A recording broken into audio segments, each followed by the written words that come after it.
نفس لوامہ کے متعلق کچھ تشریح کی تھی، اور اگرچہ بات کچھ زیادہ تھوڑا سی مشکل سی تھی، لیکن مجھے خوشی ہوئی کہ آپ نے اس میں بڑی دلچسپی لی۔ میں نے عرض کیا تھا کہ یہ ضمیر جسے کہتے ہیں یا کانشس جسے کہتے ہیں، جسے نفس لوامہ کہہ کے پکارا گیا ہے، وہ کوئی بنی بنائی چیز نہیں ملتی خدا کی طرف سے۔ اس کے اندر آج خود یہ خصوصیت نہیں ہوتی کہ وہ شر اور خیر میں، غلط اور صحیح میں امتیاز کرے۔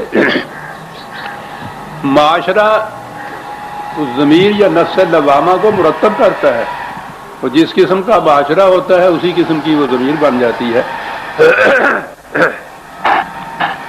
علامہ اقبال نے اس ساری تفصیل کو جو میں نے پورے درس میں بیان کی تھی وہ 2 لفظوں میں سمٹا دیا ہے۔ ان کا تو انداز یہی تھا، فلسفیانہ انداز تھا وہ، تو میں سمجھتا ہوں وہ یاد رکھنے کے قابل ہے، پھر بات بھولے گی نہیں۔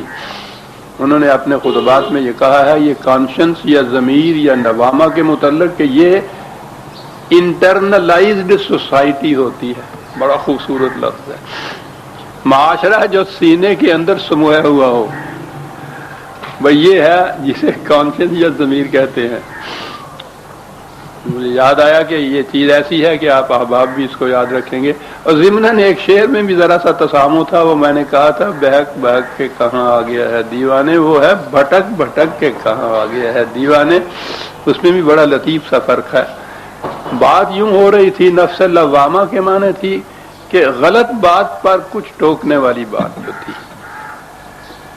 یہ اصل میں قانون مکافات عمل جو بنیاد ہے دین کی، جو ماحصل ہے ساری قرآن کی ساری تعلیم کا، وہ قانون مکافات عمل ہے، یعنی انسان کے ہر عمل، ارادے، خواہش، آرزو تک اپنا نتیجہ مرتب کر کے رہتی ہے، اور اس کے لیے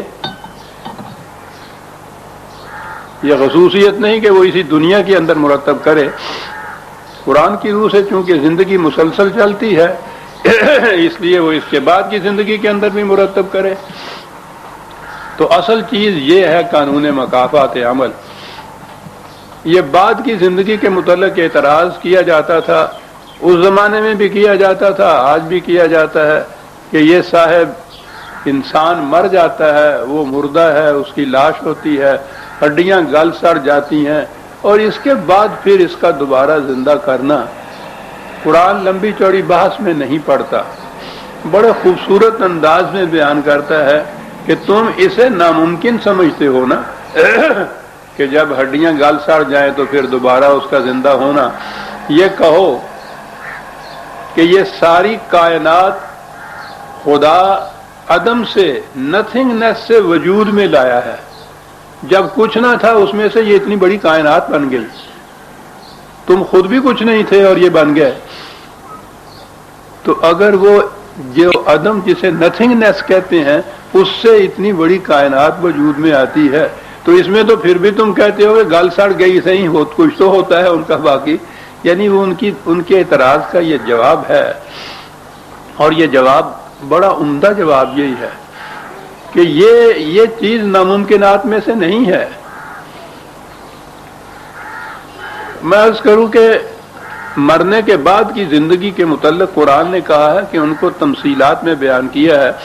ہم نہیں کہہ سکتے کہ اس میں زندگی میں انسان یا فرد کس شکل میں پیدا ہوگا، کیسی صورت اس کی ہوگی، اس سے قرآن بحث نہیں کرتا۔ سوال یہ ہے کہ اس چیز پر ایمان کہ انسان وہاں زندہ ہوگا، یہ زندگی اور اس کے سارے واقعات کے یاد ہوں گے اسے، یہاں کے تمام اعمال کا اثر نقش وہ اس کے نفس پر ہوگا، اور وہ اس کے مطابق اس کی جسے جزا یا سزا کہتے ہیں، جزا اور سزا کا بھی الفاظ کچھ وہ صحیح مفہوم جو ہے اس کے متحمل نہیں ہوتے۔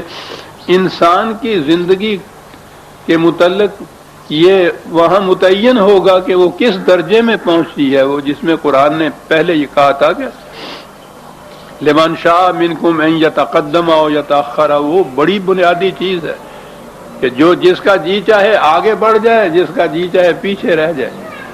وہ تو یہ ارتقائی منازل میں آگے بڑھنے اور پیچھے رہنے کی ساری بات ہے.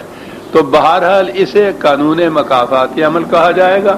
تو قرآن نے کہا تھا کہ یحسب الانسان ان لن نجمع عظامہ بلا قادرین علی ان نسوی بنانہ. ہمیں اس کی قدرت حاصل ہے کہ جو اتنی بڑی کائنات کو عدم سے وجود میں لا سکتا ہے کہ انسان بنان انگلیوں کو کہتے ہیں، لیکن یہ مجازی طور پر ہر وہ چیز جس سے گرفت کسی چیز کی ہو